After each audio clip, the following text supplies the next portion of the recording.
NSS agriculture institute के online platform पे सभी कृषि योद्धाओं का स्वागत है। एक बार फिर से आपकी एग्रीकल्चर की जो महत्वपूर्ण प्रश्नोत्तरी थी उसमें अपन बात करते हैं। जो भी बच्चे एग्रीकल्चर सुपरवाइजर, जो भी आपकी जो सीयूटी की जो बच्चे तैयारी कर रहे हैं, जो जेईटी की जो बच्चे तैयारी कर रहे हैं, उनके लिए महत्वपूर्ण प्रश्नोत्तरी लेके आए अपन। देखिए, फर्स्ट क्वेश्चन अपना क्या रहेगा आज का कि मृदा का जो लाल रंग है, यानी आपकी जैसे मृदा है, उस मृदा का जो लाल रंग है वो लाल रंग होता किसके कारण है, उसकी अपन क्या करते हैं, बात करते हैं। ठीक है, यानी आपकी सोइल है, उस सोइल का रंग लाल है, वो किसके कारण होता है। चार ऑप्शन आपकी स्क्रीन के ऊपर आपको दिख रहे होंगे। जैसे फर्स्ट क्वेश्चन ऑप्शन आपका जैसे टिटानीफेरस के कारण, हेमेटाइट के कारण, लिमोनाइट के कारण और सोडियम सल्फेट के कारण। ये क्या है आपका, हेमेटाइट नहीं है, इसमें थोड़ा सा हेमेटाइड है ये। ठीक है, क्या है, हेमेटाइट। तो आपका जो टिटानीफेरस की अपन बात करें तो टिटानीफेरस क्या होता है, आपकी जो काली मृदा होती है, कौन सी मृदा, आपकी काली मृदा होती है, उस काली मृदा का जो काला रंग होता है उसके अंदर पाया जाता है। यानी आप ये कह सकते हैं कि काली मृदा का काला रंग किसके कारण होता है, तो टिटानीफेरस के कारण होता है। इसके अलावा अपन बात करें तो कार्बनिक पदार्थ है, हुमस है, या फिर आपकी मैग्नीज जो तत्व होता है, उस तत्व की अधिकता के कारण क्या होता है, काली मृदा का रंग कैसा होता है, आपका काला रंग होता है। ठीक है, लिमोनाइट की अपन बात करें तो जैसे आपकी मृदा है, उस मृदा का जो पीला रंग होता है, वो पीला रंग किसके कारण होता है, लिमोनाइट के कारण। इसके अलावा लिमोनाइट के कारण ही नहीं, आपका जो जियोथाइट होता है, इस जियोथाइट के कारण भी मृदा का रंग कैसा होता है, आपका पीला रंग होता है। ठीक है, तो आपकी जो मृदा होती है, उस मृदा का पीला रंग की बात करें तो लिमोनाइट, ये आपका कौन सा होगा, जियोथाइट। एक आपका चौथा ऑप्शन दे रखा कि सोडियम सल्फेट। सोडियम सल्फेट के कारण आपकी जो मृदा होती है, उस मृदा का रंग कैसा होता है, आपका सफेद रंग होता है। तो चार ऑप्शन थे। क्वेश्चन अपना था मृदा का लाल रंग किसके कारण होता है, तो मृदा का लाल रंग आपकी जो टिटानीफेरस, हेमेटाइट, लिमोटाइट या आपका सोडियम सल्फेट है। तो आपका जो हेमेटाइट होता है, कौन सा होता है, हेमेटाइट होता है। उस हेमेटाइट के कारण क्या होता है, आपकी मृदा का रंग है वो क्या होता है, लाल होता है।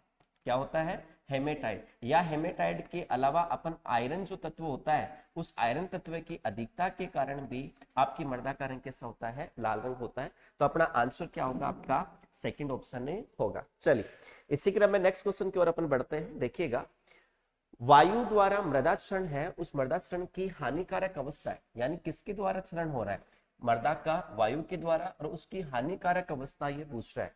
देखिएगा, आपकी ऑप्शन है एक तो जैसे निलंबन अवस्था, उछलन है, सतह सर्पण है, ये आपका बौछार है। क्या होता है, बौछार क्षरण होता है। ठीक है, तो वायु के द्वारा मृदा क्षरण है, उसकी हानिकारक अवस्था।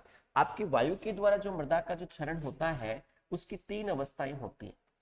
यानी वायु के द्वारा जो मृदा का जो क्षरण होता है, वो क्षरण की अवस्थाएं कितनी होती हैं, तीन अवस्थाएं होती हैं। तीन अवस्थाएं कौन सी होती हैं, जैसे एक तो होती है आपकी निलंबन होती है। कौन सी होती है, आपकी निलंबन होती है। ठीक है, इसके अलावा आपकी एक होती है उच्छलन होती है। ठीक है, और एक होती है बेटा जी आपकी कौन सी, सतह सर्पण होती है। बेटा जी क्या होती है, सतह सर्पण। तीन अवस्थाएं होती है वायु के द्वारा। ठीक है, वायु क्षरण होता क्या है उसकी अपन बात करें तो भारत में सर्वाधिक जो वायु क्षरण होता है वो राजस्थान में होता है, सबसे कम कहाँ होता है, हिमाचल प्रदेश में होता है। ये क्वेश्चन आपको पूछा भी जा चुका है एग्रीकल्चर सुपरवाइजर में। चलिए देखिएगा, आपकी जो निलंबन अवस्था है, इसमें मृदा के जो कण होते हैं, क्या, मृदा के जो कण होते हैं, उन कणों के व्यास की अपन बात करते हैं तो व्यास होता कितना है, तो होता है 0.1 mm से कम होता है बेटा जी। क्या होता है, 0.1 mm से कम होता है। और कम होने के कारण क्या होता है, जैसे ही इन मृदा के कणों पर वायु का दबाव पड़ता है, दबाव पड़ते ही वायुमंडल के अंदर उड़कर हजारों किलोमीटर तक क्या हो जाते हैं, स्थानांतरित हो जाते हैं। इसमें टोटल जो वायु क्षरण होता है, उस टोटल वायु क्षरण का 3 से 5% क्या होता है, आपकी मृदा का क्षरण होता है। कितना होता है, 3 से 5% मृदा का क्या होता है, कटाव या क्षरण होता है। उसी क्रम में अपन बात करें उच्छलन अवस्था की। उच्छलन अवस्था में आपके जो मृदा के जो कण होते हैं, उन कणों का व्यास अपन देखें तो व्यास होता है 0.1 mm से लेकर 0.5 mm तक होता है। कितना होता है, 0.1 से 0.5 mm तक होता है। लेकिन इन पे जैसे ही वायु का दबाव पड़ता है तो ये मृदा कण क्या होते हैं, कुछ वायुमंडल में उड़ते हैं, वापिस मृदा की सतह, वापिस वायुमंडल में उड़ते हैं। तो ये उछल कर एक स्थान से दूसरे स्थान पर स्थानांतरित होते हैं। इसमें मृदा के कणों का व्यास कितना होता है, 0.1 से 0.5। लेकिन इसमें जो कुल वायु क्षरण होता है, क्या होगा, जो टोटल वायु क्षरण होता है उस टोटल वायु क्षरण का 50 से 75% मृदा का क्या होता है, क्षरण होता है। यानी जो टोटल वायु क्षरण होता है वायु के द्वारा, उसका 50 से 75% जो मृदा का क्षरण है वो किसके द्वारा होता है, आपकी कौन सी अवस्था में होता है बेटा जी, उच्छलन अवस्था में होता है। इसलिए अपन ये कह सकते हैं कि वायु क्षरण की सबसे हानिकारक जो अवस्था है वो हानिकारक अवस्था कौन सी होती है, आपकी उच्छलन अवस्था होती। चलिए तीसरा अवस्था की बात करें, इसमें मृदा के कणों का व्यास है वो 0.5 mm से क्या होता है बेटा जी, अधिक होता है। क्या होता है, अधिक होता है। और इसमें मृदा के कणों का व्यास बड़ा होने के कारण जैसे ही इन पर मृदा के कणों पर वायु का दबाव पड़ता है तो ये मृदा कण क्या होते हैं, वायु की सतह पर रेंग रेंग कर एक स्थान से दूसरे स्थान पर क्या होते हैं, स्थानांतरित होते हैं। लेकिन इसमें टोटल वायु क्षरण का 5 से 25% क्या होता है, मृदा का क्षरण होता है। तो आपकी वायु क्षरण होता है, उस वायु क्षरण की कितनी अवस्थाएं, 3 अवस्थाएं। कौन कौन सी, निलंबन, उच्छलन और आपका सतह सटपन। ऐसी कौन सी अवस्था जिसमें सबसे ज्यादा मृदा का सबसे ज्यादा क्षरण होता है, उस अवस्था का नाम क्या है, उच्छलन। ये यही तो पूछ रहा है कि वायु के द्वारा मृदा क्षरण की सबसे हानिकारक अवस्था है, तो सबसे ज्यादा मृदा का क्षरण है, यानी आपका 50 से 75% जो क्षरण है वो किसमें होता है, आपका उच्छलन। और इसीलिए वायु क्षरण की सबसे हानिकारक जो अवस्था है वो किसको अपन कहते हैं, उच्छलन अवस्था को कहते हैं। इसी क्रम में नेक्स्ट क्वेश्चन की ओर अपन बढ़ते हैं। चलिए देखिएगा, भारत में सर्वाधिक क्षेत्रफल में पाई जाने वाली मृदा कौन सी, बहुत ही अच्छा क्वेश्चन है। भारत में सर्वाधिक क्षेत्रफल में पाई जाने वाली मृदा कौन सी है। ऑप्शन आपका जैसे आपका जलोढ़ मृदा है, काली मृदा है, लाल मृदा है और आपकी कौन सी है, रेतीली मृदा है। आपकी जैसे जलोढ़ मृदा के अपन ऑर्डर की बात करें, गण की बात करें, तो इसका होता है इनसेप्टिसोल होता है बेटा। क्या होता है, इनसेप्टिसोल होता है। और यही मृदा है जो भारत में सर्वाधिक क्षेत्रफल में पाई जाती है। और भारत में सबसे ज्यादा कहां, तो उत्तर प्रदेश में पाई जाती है। इस मृदा का जो निर्माण है वो निर्माण कैसे होता है, नदियों के द्वारा जो बहकर जो मिट्टी आती है, क्या, नदियों के द्वारा जो बहकर जो मिट्टी आती है उस मिट्टी से इसका क्या होता है बेटा जी, निर्माण होता है किसका, आपकी जलोढ़ का। देखिएगा नेक्स्ट है आपकी काली मृदा।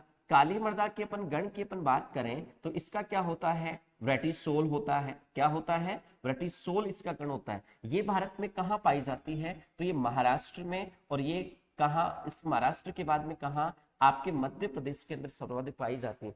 इस काली मृदा को क्ले मृदा, चिकनी मृदा भी कह सकते हैं, ठीक है। इसको काली कपासी मृदा भी अपन कहते हैं। क्या कहते हैं, काली कपासी मृदा। काली कपासी मृदा क्यों कहते हैं, क्योंकि कपास की खेती के लिए सबसे उपयुक्त मृदा कौन सी मानी जाती है, आपकी काली मृदा। इसलिए इसको अपन कहते हैं बेटा जी, क्या, काली कपासी मृदा। और इसी मृदा को अपन क्या कहते हैं, मृत्तिका मृदा भी कहते हैं। क्या कहते हैं, मृत्तिका मृदा, जो भारत में सर्वाधिक कहां पाई जाती है, आपके महाराष्ट्र और मध्य प्रदेश में। चलिए नेक्स्ट देखिएगा, लाल मृदा की अपन ऑर्डर की या गण की अपन बात करें तो लाल मृदा का ऑर्डर होता है क्या, एल्फिसोल होता है। क्या होता है, एल्फिसोल। और ये भारत में कहां पाई जाती है, तो ये तमिलनाडु और आपके कर्नाटक राज्यों के अंदर पाई जाती है। कहां पाई जाती है, तमिलनाडु और कर्नाटक। और इस लाल मृदा का जो लाल रंग होता है वो किसके कारण, हेमेटाइट और आपके आयरन तत्व की अधिकता के कारण होता है। रेतीली मृदा की अपन बात करें तो रेतीली मृदा का ऑर्डर या जो गण है वो क्या होता है, वो होता है बेटा जी एरिडीसोल। क्या होता है, एरिडीसोल होता है। और ये एरिडीसोल जो मृदा है वो भारत में कहां पाई जाती है, वो पाई जाती है अपने राजस्थान के अंदर पाई जाती है। क्वेश्चन क्या था कि भारत में सर्वाधिक क्षेत्रफल में, तो भारत में सर्वाधिक क्षेत्रफल में पाई जाने वाली मृदा कौन सी है, जलोढ़ मृदा है, जिसका गण क्या होता है, इनसेप्टिसोल। लेकिन भारत में पाई कहां जाती है सबसे ज्यादा, ये उत्तर प्रदेश में पाई जाती है। और इस मृदा का निर्माण होता कैसे है, नदियों के द्वारा बहकर जो मिट्टी आती है उस मिट्टी के जमने से इस मृदा का क्या होता है, निर्माण होता है। चलिए इसी क्रम में नेक्स्ट क्वेश्चन की ओर अपन बात करें तो देखिएगा, सोलम परत के नीचे पाए जाने वाला संस्तर कौन सा, यानी संस्तर में, यानी जैसे अपन कहते हैं ना सोइल प्रोफाइल, मृदा परिच्छेदिका है। यानी मृदा परिच्छेदिका किसको कहते हैं, कि मृदा परिच्छेदिका क्या है, मृदा का क्या है, एक उदर्व्य खंड होता है। मृदा का क्या होता है, एक उदर्व्य खंड होता है जो मृदा के निम्न संस्तरों से गुजरते हुए मृदा के पैतृक पदार्थों तक क्या होते हैं, फैले हुए होते हैं। मतलब मृदा के निम्न संस्तरों से फैलकर मृदा के पैतृक पदार्थ, पैतृक पदार्थ मतलब मृदाओं का निर्माण जहां से हुआ है वहां तक एक मृदा परिच्छेदिका या सोइल प्रोफाइल, ये जो संस्तर है वो फैले हुए होते हैं, उसी को अपन मृदा परिच्छेदिका कहते हैं। आपकी मृदा के अंदर संस्तरों की बात करें तो सबसे ऊपरी संस्तर होता है आपका कौन सा, ओस संस्तर। ओस संस्तर को अपन कार्बनिक संस्तर भी कहते हैं। ये वन युक्त जो मृदाएं होती हैं उनके अंदर पाया जाता है। ए संस्तर ओ संस्तर के नीचे पाया जाता है, ठीक है। ये कृषि की दृष्टि से सबसे उपयुक्त संस्तर माना जाता है। क्या आपकी खेती या कृषि की दृष्टि से सबसे उपयुक्त जो संस्तर है वो कौन सा? आपका ए संस्तर। इसके नीचे पाया जाता है आपका कौन सा? बी संस्तर पाया जाता है, जिसको अधोमृदा संस्तर भी अपन कहते हैं। क्या कहते हैं? अधोमृदा संस्तर भी इसको कहा जाता है। अब देखिएगा आपका जो ए और जो बी संस्तर है, क्या आपका जो ए और प्लस जो बी है, इसके संयुक्त रूप को अपन कहते हैं बेटा जी सोलम। क्या कहते हैं? सोलम। अब इस सोलम के नीचे क्या पाया जाता है? सोलम के या बी संस्तर के नीचे पाया जाता है आपका कौन सा संस्तर? सी संस्तर पाया जाता है। कौन सा पाया जाता है? सी संस्तर। तो ये कह रहा है कि सोलम के नीचे, सोलम कहते हैं किसे? ए और बी जो संस्तर होता है उसके संयुक्त रूप को अपन सोलम कहते हैं, और सोलम के नीचे कौन सा पाया जा रहा है? तो सोलम के नीचे पाया जाता है आपका कौन सा? सी संस्तर। और इस सी संस्तर को अपन अल्प विकसित मृदा संस्तर भी कहते हैं। क्या कहते हैं? अल्प विकसित मृदा संस्तर भी कहते हैं। अब देखिएगा सी संस्तर के नीचे पाया जाता है कौन सा? आर संस्तर। आर का मतलब होता है बेटा जी रॉक्स। रॉक्स यानी क्या होता है? चट्टान। तो ये आपकी क्या होते हैं? नीचे जो चट्टान होती है वहां तक ये यानी ये आपके संस्तर फैले हुए होते हैं। लेकिन आपका जो ए है, आपका जो बी है और आपका क्या है? सी है। मैंने क्या कहा? आपका ए, आपका बी और आपका क्या? सी। मतलब ये तीनों मिलकर कौन से? ए प्लस बी प्लस आपका सी, तीनों मिलकर किसका निर्माण करते हैं? रिगोलिथ का निर्माण करते हैं। और रिगोलिथ के नीचे पाए जाने वाला संस्तर कौन सा? आपका आर संस्तर होता है। आर का मतलब होता है आपकी चट्टान युक्त संस्तर, ठीक है। आपकी ये मृदा के अंदर संस्तर पाए जाते हैं। लेकिन बोल रहा है कि जो सोलम परत है उसके नीचे पाए जाने वाला, मैंने क्या कहा था कि ए और बी संस्तर होता है उसको अपन क्या कहते हैं? सोलम कहते हैं। और सोलम के नीचे पाए जाने वाला जो संस्तर है वो ओ संस्तर तो नहीं होता। ए व बी तो दोनों ही सोलम का निर्माण करते हैं। बच गया कौन सा? आपका सी संस्तर। तो आंसर कौन सा होगा? आपका सी संस्तर। चलिए इसी क्रम में नेक्स्ट क्वेश्चन की ओर अपन बढ़ते हैं। देखिएगा अम्लीय मृदा में सूक्ष्म जीवों का क्रम क्या होगा? ऐसा ही क्वेश्चन 2015 कृषि प्रयोगशाला में पूछा था कि संख्या के आधार पर सूक्ष्म जीवों का क्रम क्या रहेगा। तो ये पूछ रहा है कि आपकी एसिडिक सोइल है, कौन सी मृदा है? अम्लीय मृदा होती है। देखिएगा आपकी जो मृदा है उस मृदा के अंदर सूक्ष्म जीवों की अपन बात करें, किसकी बात करें? सूक्ष्म जीवों की बात करें तो सूक्ष्म जीव होते हैं 4 प्रकार के। कौन कौन से? एक तो होता है बेटा जी आपका फफूंद होता है, एक होता है बेटा जी आपका एक्टिनोमाइसिटीज होता है। क्या होता है? एक्टिनोमाइसिटीज होता है। इसके अलावा एक होता है बेटा जी आपका जीवाणु और एक होता है बेटा जी आपका क्या? शैवाल। मतलब आपकी जो मृदा होती है उस मृदा में कितने प्रकार के सूक्ष्म जीव पाए जाते हैं? 4 प्रकार के सूक्ष्म जीव पाए जाते हैं, जिनमें से आपका जो शैवाल है, इस शैवाल पाया जाता है छाया युक्त क्षेत्रों। कौन से क्षेत्रों में? छाया युक्त क्षेत्रों में पाया जाता है। लेकिन अब बच गए ये जो 3 हैं, ये 3 जो होते हैं ये पीएच के आधार पर भी पाए जाते हैं अलग अलग मृदाओं। जैसे देखिएगा पीएच की अपन बात करें तो पीएच स्केल में 0 से लेकर क्या होते हैं? 14 तक अंक अंकित होते हैं। मिड पॉइंट निकलता है क्या? 7। 7 वाली जो मृदा होती है उसको अपन कहते हैं क्या? उदासीन। अगर पीएच मान क्या हो जाए 7 से कम या पीएच मान क्या हो जाए 7 से अधिक, तो कम वाला तो क्या कहलाता है भाई? कम वाला तो कहलाता है अम्लीय। क्या कहलाता है? अम्लीय। और अधिक वाला क्या कहलाता है? अक्षारीय कहलाता है। आपकी अम्लीय मृदा में कौन सा सूक्ष्म जीव? तो अम्लीय मृदा में पाया जाता है आपका फफूंद। उदासीन में पाया जाता है बेटा जी आपका कौन सा? एक्टिनोमाइसिटीज, ठीक है। और इसके अलावा आपके क्षारीय में पाया जाता है सर्वाधिक कौन सा? जीवाणु। जीवाणु की कुछ प्रजातियां एसिडिक मृदा में भी पाई जाती है, आपकी उदासीन मृदा के अंदर भी पाया जाता है जीवाणु। लेकिन सर्वाधिक अपन बात करें तो आपका कौन से में पाया जाता है? अक्षारीय मृदा के अंदर पाया जाता है, ठीक है। अब आपका अम्लीय मृदा में जो भी कार्बनिक पदार्थ होता है उसका विघटन कौन करेगा? आपका फफूंद। उदासीन मृदा में एक्टिनोमाइसिटीज और आपका कौन सा? जीवाणु। आपके सूक्ष्म जीवों के काम क्या होते हैं? एक तो मृदा में उपस्थित जो भी ऑर्गेनिक मैटर होता है उसका डीकंपोज करने में या उसका विघटन करने में काम में आता है, ठीक है।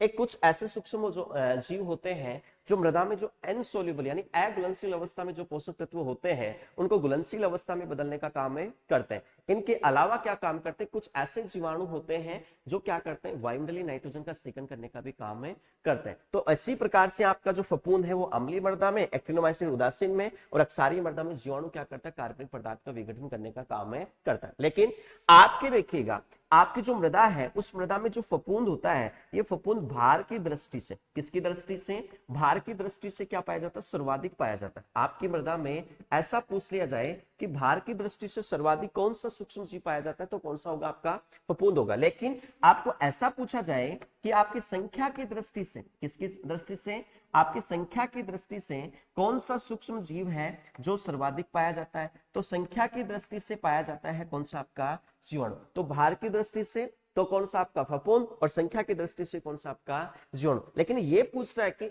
अम्लीय मृदा में, तो आपको यही क्लियर हो जाएगा, अम्लीय मृदा में कौन सा होता है, फफूंद होता है। भार की दृष्टि से भी पूछता है तो भी कौन सा होता है, फफूंद। तो देखिएगा, आपका पहला ऑप्शन है कि जीवाणु, एक्टिनोमाइसीट्स, कवक और शैवाल, यानी ये ऑप्शन तो नहीं होगा, क्योंकि अम्लीय मृदा में सबसे पहले पाया जाता है आपका फफूंद या कवक, यानी आपका ये जीवाणु, एक्टिनोमाइसीट्स, कवक, शैवाल, ये ऑप्शन तो आपका नहीं होगा। चलिए नेक्स्ट क्वेश्चन के अपन बढ़ते हैं।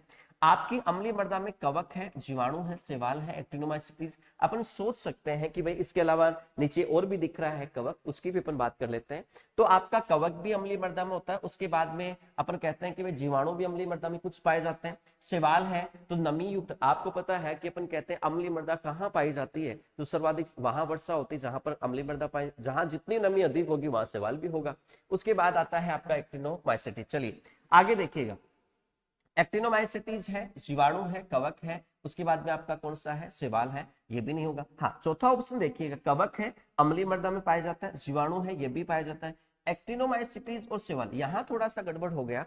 इसलिए आपका अम्लीय मृदा में सूक्ष्म जीवों का क्रम पूछा जाए तो आंसर कौन सा होगा इसका, आपका सेकंड, यानी अम्लीय मृदा में कवक होगा, उसके बाद में जीवाणु, उसके बाद शैवाल, उसके बाद में एक्टिनोमाइसीट्स। हाँ, आपका सर चौथा ऑप्शन कैसे होगा, तो आपको ये पूछता कि भार की दृष्टि से, आपकी मृदा है उस मृदा में पूछता कि भार की दृष्टि से जो सूक्ष्म जीवों का क्रम क्या होता है, तब आपका आंसर कौन सा आता है, कवक, जीवाणु, एक्टिनोमाइसीट्स और शैवाल। हाँ, ये पूछता सर संख्या की दृष्टि से पूछ लेता तो यहां कौन सा ऑप्शन आता, तो आता आपका कौन सा, फर्स्ट। लेकिन ये पूछता कि शुष्क मृदा, तो शुष्क मृदा में बेटा जी कौन सा होता है, आपकी थर्ड ऑप्शन होता है, क्योंकि शुष्क जो ड्राई मृदा होती हैं उनमें एक्टिनोमाइसीट्स, जीवाणु और कवक और शैवाल। लेकिन ये पूछ रहा है कि अम्लीय मृदा में, तो अम्लीय मृदा में आंसर कौन सा होगा, आपका कवक, जीवाणु, शैवाल और आपका कौन सा, एक्टिनोमाइसीट्स। मृदा में सूक्ष्म जीव पाए कितने जाते हैं, तो 4 प्रकार के पाए जाते हैं, जिनकी अपन ने बात की, फफूंद, एक्टिनोमाइसीट्स, जीवाणु और आपका कौन सा, शैवाल। चलिए इसी क्रम में नेक्स्ट क्वेश्चन की ओर अपन बढ़ते हैं।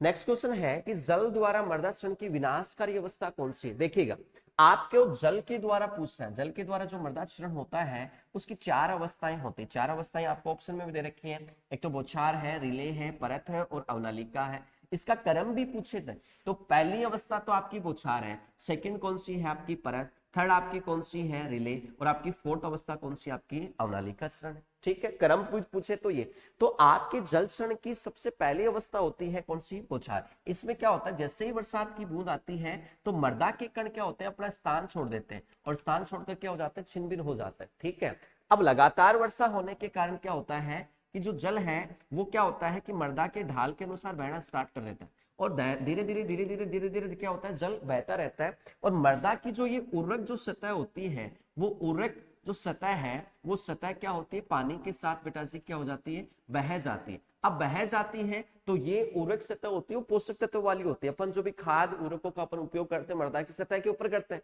और वही सतह पानी के साथ बह जाती है तो अपने पोषक तत्व की तो क्या आ गई, मृदा में कमी आ जाती है। तो आपकी जो परत क्षरण होता है, सॉरी, इसमें आपकी जो परत क्षरण है ये आपकी कौन सी है, रिले क्षरण है, ये तो थर्ड अवस्था है, और आपकी ये परत क्षरण क्या है, आपकी दूसरी अवस्था है। तो इसकी अपन बात करें तो परत क्षरण के अंदर क्या होता है कि आपकी क्या होती है, परत के रूप में मृदा की सतह बहकर चली जाती है, यानी आपके पोषक तत्व वाली सतह तो क्या हो जाती है, बह जाती है। लेकिन इसमें पानी के साथ जो मिट्टी के कण बहते हैं वो आपके आंखों से दिखाई नहीं देते, बेटा, आंखों से क्या नहीं दिखाई देते, दिखाई नहीं देते, और उसके बाद भी मृदा के कण क्या होते हैं, पानी के साथ बह जाते हैं। हाँ, सेकंड ऑप्शन में वाला है ये आपकी तीसरी अवस्था है, दूसरी नहीं है, तीसरी है। इसमें क्या होता है कि जल क्या होता है, पानी के साथ बहता रहता है। जो ढलान युक्त जो खेत होते हैं या जिन मृदाओं में ढलान होता है तो उसमें क्या होता है कि पानी ढाल के अनुसार बहता रहता है, तो उसमें छोटी छोटी क्या होती है, नालियां बन जाती है।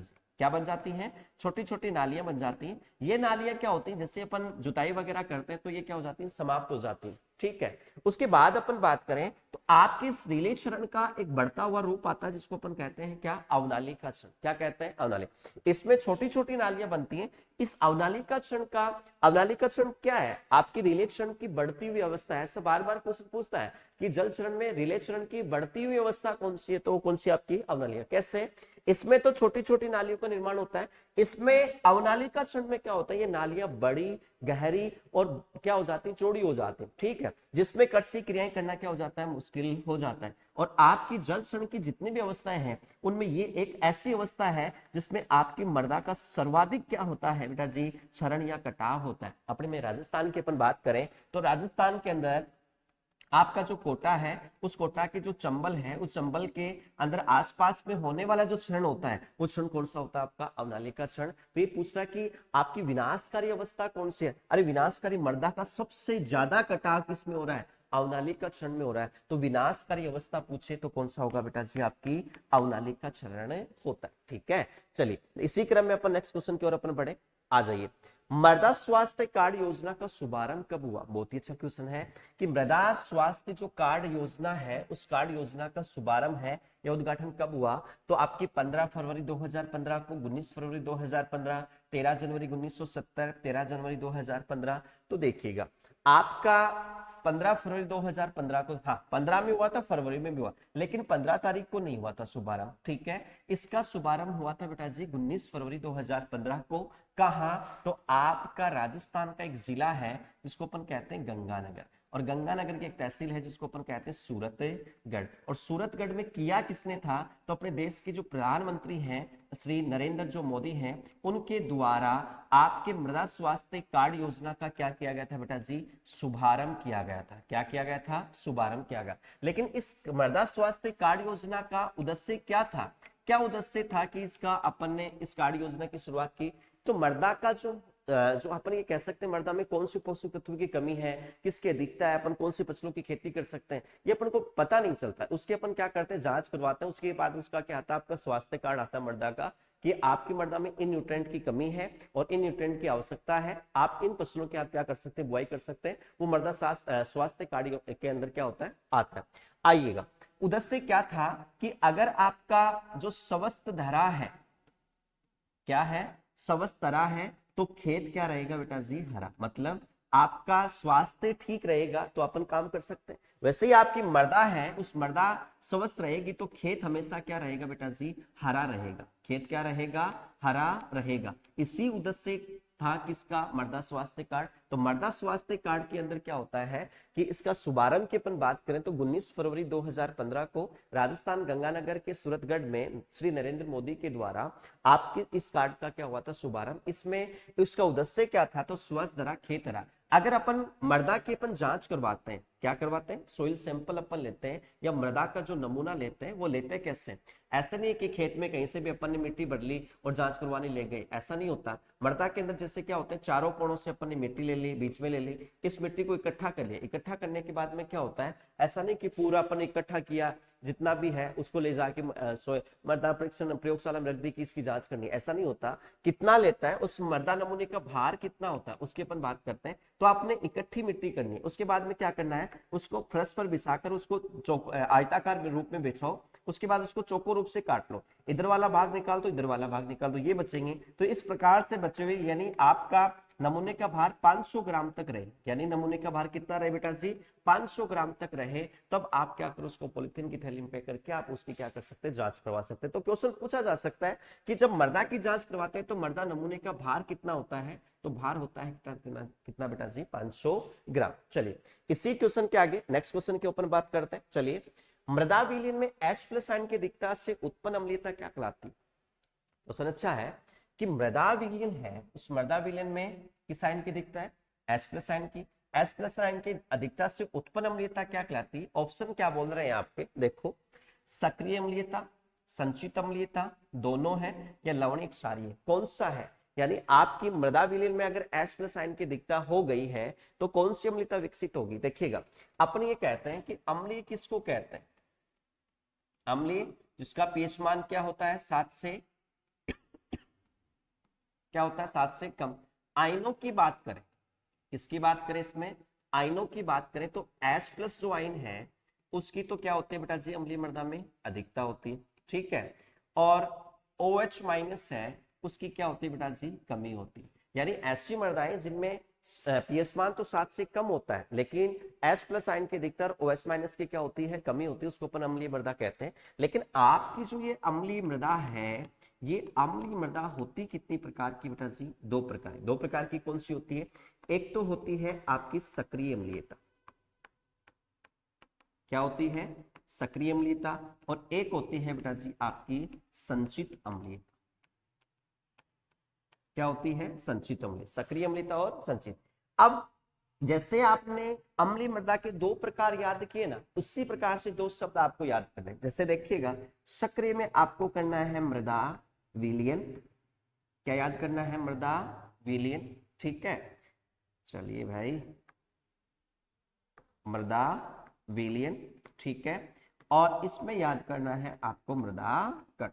अब आपको पता मैंने आपके थोड़ी देर पहले क्या कहा, कौन सी आयनों की दिखता H+। तो अगर मृदा विलयन में किस आयन की दिखता होती है H+, मृदा विलयन में H+ आयन की दिखता से उत्पन्न अम्लीयता क्या कहलाती है सक्रिय अम्लीयता।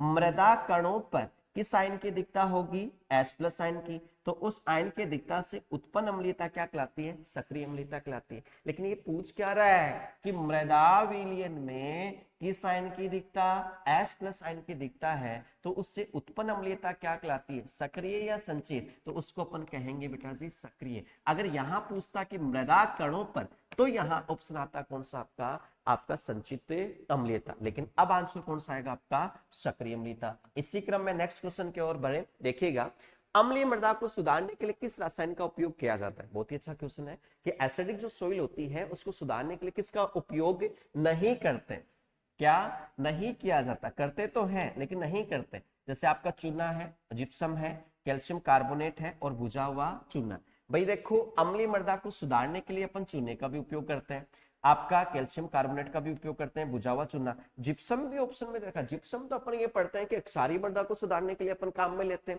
लेकिन यहां दे रखा है। चलिए देखिएगा चूना होता है, चूने का सूत्र क्या होता है CaO होता है, क्या होता है CaO होता है। अब देखिएगा अपन कहते हैं कि अम्लीय मृदा को सुधारने के लिए चूने का उपयोग करते हैं, चलिए इसको सुधार के अपन काम में लेते हैं, उसके बाद जिप्सम तक अपन पहुंचेंगे। इसी के अनुसार आपकी जैसे अम्लीय मृदा होती है, कौन सी मृदा होती है अम्लीय मृदा होती है, उस अम्लीय मृदा में कौन सी आयन की दिखता होती है H+ आयन, किसके आयन की दिखता होती है H+। जैसे ही आप उसमें क्या डालोगे चूना डालोगे, तो चूने में उपस्थित जो ये कैल्शियम जो तत्व होता है, चूने में उपस्थित कौन सा तत्व है कैल्शियम है, ये कैल्शियम क्या करेगा आपके इस मृदा से, आपकी मृदा से क्या करेगा इस आपके H+ आयन को तो हटाएगा, और कैल्शियम क्या होता है आपके मृदा के कणों पर विस्थापित हो जाएगा। अब ये H+ कहां जाएगा, अरे तो भाई H+ है तो इस कैल्शियम ने किसी का तो साथ छोड़ा ही है ना, तो ये H+ किसका साथ लेगा ऑक्सीजन का, तो ये क्या करेगा लास्ट में उत्पाद बनाएगा आपका H2, तो ये तो क्या चला जाएगा नीचे, और मृदा के कणों पर क्या बच जाएगा आपका कैल्शियम बच जाएगा। तो इस प्रकार से अपन अम्लीय मृदा को किसके द्वारा सुधार सकते हैं चूने। अब अपन इसी की बात करते हैं जिप्सम की। अब देखिएगा आपकी क्या है ये अम्लीय मृदा है, कौन सी मृदा अम्लीय मृदा, ठीक है अम्लीय मृदा अपन ने ले ली। अब इस अम्लीय मृदा में आपको पता है कि कौन से आयनों की दिखता H+ आयनों की क्या होती है दिखता, ठीक है। इसमें आपने क्या डाला जिप्सम डाला, और जिप्सम का सूत्र क्या होता है CaSO4.2H2, जिप्सम डाल दिया। उसके बाद में क्या होगा आपके जिप्सम में उपस्थित जो कौन सा कैल्शियम है वो तो अपना काम करेगा, क्या करेगा अपना काम क्या करेगा, ये कैल्शियम अपने मृदा के कणों पर उपस्थित जो H+ आयन है उनको हटाएगा, हटाकर खुद क्या करेगा इन मृदा के कणों के ऊपर विस्थापित हो जाएगा। लेकिन यहां से हटा हुआ जो H+ है वो H+ क्या करेगा, ये जिप्सम आपका जो सल्फेट समूह यहाँ छोड़ के गया है उसके साथ क्रिया करेगा, और क्रिया करके जो लास्ट में जो उत्पाद बनता है वो उत्पाद क्या होता है बेटा जी H2SO4, जिसको अपन कहते हैं बेटा जी सल्फ्यूरिक एसिड भी कहते हैं, क्या कहते हैं सल्फ्यूरिक एसिड भी अपन कहते हैं, ठीक है। अब ये सल्फ्यूरिक अम्ल है जिसको अपन गंधक का अम्ल कहते हैं, जिसको अम्लों का राजा अपन कहते हैं, ये अम्ल तो आपकी इस मृदा को और भी क्या कर देता है अम्लीय बना देता है। इसलिए कभी भी हाँ, जिप्सम में उपस्थित कैल्शियम तो अपना काम करेगा, लेकिन ये H+ आयन सल्फेट समूह के साथ क्रिया करके लास्ट में जो बना उत्पाद होता है ना, ये यहाँ क्या करता है, काम खराब करता है। जैसे ही ये बनता है तो ये आपकी एसिडिक सोल को और एसिडिक बना देता है। इसलिए कभी भी आपकी अम्लीय मृदा को सुधारने के लिए किसका उपयोग नहीं करते, अपन जिप्सम का उपयोग नहीं करते। चूने का करते हैं, आपके कैल्शियम कार्बोनेट का करते हैं, भुजा हुआ चूना है उसका अपन उपयोग करते हैं, डोलोमाइट का अपन उपयोग करते हैं अम्लीय मृदा को सुधारने के लिए, लेकिन जिप्सम का उपयोग अपन नहीं करेंगे। क्यों नहीं करेंगे? क्योंकि अंतिम उत्पाद क्या करेगा, आपकी मृदा को और भी अम्लीय बना देता है। चलिए इसी क्रम में नेक्स्ट क्वेश्चन की ओर अपन बढ़ रहे हैं। आइए, अम्लीय मृदा के प्रति संवेदनशील फसल कौन सी है? कौन सी है? संवेदनशील। एक शब्द दे रखा है संवेदनशील। यहां इस संवेदनशील को शब्द को पढ़ते ही अधिकतर बच्चे क्या करते हैं कि ऐसी मृदा कौन सी है जो अम्लीय मृदा को सहन करने की क्षमता रखती है, अपन ये सोचते हैं वहां पे। लेकिन अलग है, संवेदनशील का मतलब होता है कि ऐसी कौन सी फसल है जो अम्लीय मृदा को असहनशील होती है। असहनशील का मतलब यानी जो सहन करने की क्षमता उसके अंदर नहीं। हाँ, यहां देता कि सहनशील देता तो अपन मान सकते थे। अम्लीय मृदा के अंदर बात करें तो ऑप्शन है दे रखा है, चाय है, चावल है, चुकंदर है और आपकी राई। आपकी अम्लीय मृदा है, चाय के अंदर उगा सकते हैं अपन। चावल की तो अपन बात ही करते हैं भाई, इसकी खेती है वो कितने पीएच पर अपन करते हैं, 4 से 6 पीएच के ऊपर की जाती है। चुकंदर है, इसकी अपन बात कर सकते हैं। राई है, ये भी अम्लीय मृदा के प्रति क्या होती है, सहन करने की क्षमता होती है, अपन एसिडिक सोइल में उगा सकते हैं। लेकिन एक फसल ऐसी है जिसको अपन कहते हैं चुकंदर। चुकंदर क्या है, इस अम्लीयता के प्रति क्या होती है, आपकी असहनशील होती है। हाँ, आपकी चुकंदर है वो आपकी जैसे लवणीय और अक्षारीय जो मृदा होती है उस अक्षारीयता के प्रति क्या होती है, सहनशील होती है। अपन ये भी कहते हैं चुकंदर कौन से तत्व का सूचक पौधा होता है, आपके सोडियम तत्व का सूचक पौधा इसको माना जाता है। तो आपका आंसर क्या होगा कि संवेदनशील है वो संवेदनशील कौन सी फसल, आपकी चुकंदर है। तो आपकी चुकंदर किसकी मृदा के प्रति सहनशील होती है, तो लवणीय क्षारीय मृदा की सहनशील होती है। तो आज के जो आपके 10 क्वेश्चन है उनके अपन ने कंप्लीटली बात कर ली। इसी प्रकार से अपन डेली है वो अपन 10 क्वेश्चनों की अपन बात करेंगे। आज के लिए धन्यवाद।